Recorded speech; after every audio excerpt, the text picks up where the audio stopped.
Bobby Chemmanur international jeweller. ഉഴവുകൂലി ലഭിക്കാത്ത 77 കർഷകർ ഒറ്റപ്പാലം നഗരസഭയിലുണ്ടെന്ന് വാർഡ് കൗൺസിലർ മുഹമ്മദ് അലി നാലകത്ത്. ഒറ്റപ്പാലം നഗരസഭയിലെ കർഷകർക്ക് ഉഴവുകൂലി ലഭിക്കുന്നില്ല എന്ന പരാതിയുമായി വാർഡ് കൗൺസിലർ മുഹമ്മദ് അലി നാലകത്ത്. 77 കർഷകരാണ് ഉഴവുകൂലി ലഭിക്കാതെ ഇതിനായി കാത്തിരിക്കുന്നത്. സാങ്കേതിക തടസ്സങ്ങൾ കാരണമാണെന്നാണ് അധികൃതർ പറയുന്നതെങ്കിലും ഇതെന്ന് കൊടുക്കാനാവുമെന്നും അധികൃതർക്ക് ഇതിന് മറുപടിയില്ല എന്നും മുഹമ്മദ് അലി നാലകത്ത് പറഞ്ഞു. 77ഓളം കർഷകർക്ക് ഇതുവരെയും ഉഴവുകൂലി ലഭിച്ചിട്ടില്ല എന്നൊരു പരാതി നിലനിൽക്കുകയാണ്.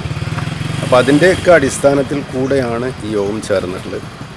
അപ്പോൾ അതിൻ്റെ ഒഴിവുകൂലി എപ്പോൾ ലഭിക്കും എന്ന് ചോദിക്കുമ്പോൾ കറക്റ്റായിട്ട് കുറേ സാങ്കേതിക തടസ്സങ്ങളുടെ പേരിൽ എന്ന് പറയുകയല്ലാതെ കർഷകന് ഇത് എപ്പോൾ കിട്ടുമെന്നും അധികാരികൾക്ക് ഇതെപ്പോൾ കൊടുക്കാൻ കഴിയുമെന്നും പറയാൻ പറ്റാത്ത ഒരു സാഹചര്യമാണ് നിലനിൽക്കുന്നത്. അതിൻ്റെ പേരിലുള്ള പ്രതിഷേധം നമ്മൾ രേഖപ്പെടുത്തിയിട്ടുണ്ട്. എത്രയും പെട്ടെന്ന് അത് പരിഹരിച്ച് കൊടുക്കണം എന്നാവശ്യപ്പെട്ടിട്ടുണ്ട്.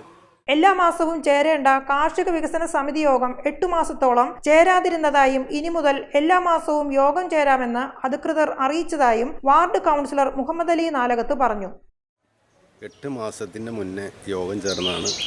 അതിൻ്റെ മുൻകാലങ്ങളിലേക്ക് എല്ലാ മാസവും യോഗം ചേർന്ന് കാർഷിക മേഖലയുടെ പ്രവർത്തനങ്ങളെക്കുറിച്ച് വിലയിരുത്തലും വേണ്ട തിരുത്തൽ നടപടികളുമായിട്ട് മുന്നോട്ട് പോയെന്നാണ്.